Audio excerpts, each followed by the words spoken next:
This is Digging In. It's a joint venture with Northlight Heritage, Glasgow Uni and Glasgow Council to kind of bring the trenches to life.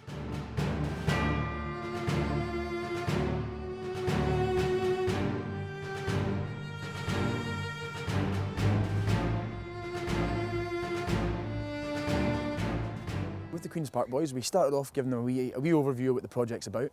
We talked to them about kind of the input that Queen's Park had during the war, how many fans and supporters they sent off to fight. We spoke to them about some of the kit and the equipment. We let one of the poor lads try on full combat equipment, what they would have worn on the first day they saw him.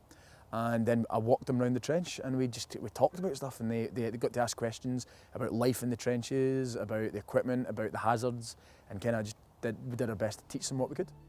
We had several players from Queen's Park who was involved in World War I, and they have a plaque over at the club, so we're finding out today about sort of the stuff they asked to do and required to do in the First World War, so it was interesting to hear some of the information. This is called a fire bay, and this is where you would be on the front lines when you were fighting. You would sort of be sat in the bottom of the trench doing things. The sandbag parapet there would be a wee bit higher. The only time you'd be up on this fire step is when you were shooting the enemy or about to go over the top. You'd live most of your trench time down in this bit, sitting in the fire step, making food, playing cards, keeping your head down. During the daytime, you didn't actually do much unless there was a battle going on, because the daytime was when the enemy could see you. It's becoming one of those wars that's now out of living memory, but so many people were affected by it, so many people fought, were injured, so many died.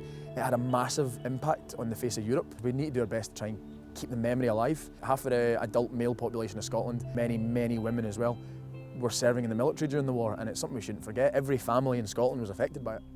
When I was younger, we didn't really cover this in school. It was more World War II. It was good today to find out about life in World War I. Most common loss of life was to artillery. Nowadays we all seem to think it's machine guns. Machine guns cause a lot of damage when attacks went over the top and started attacking enemy trenches, but it was artillery. Artillery was going all the time. Millions and millions of shells were fired during the war, and it was high explosives, shrapnel shells and things. They caused the most casualties in the trenches. If I had to go to war, I'd feel scared because I'd have my career ahead of me and I'd need to obviously give that up. Even if you've not got football, you've got other careers that you need to give up. It's quite an important part of the Queen's Park culture that many people did give up football to come to the war. It was a very high percentage of people from Queen's Park. So I think it's important to remember them. Queen's Park is a very proud club, particularly proud in its history.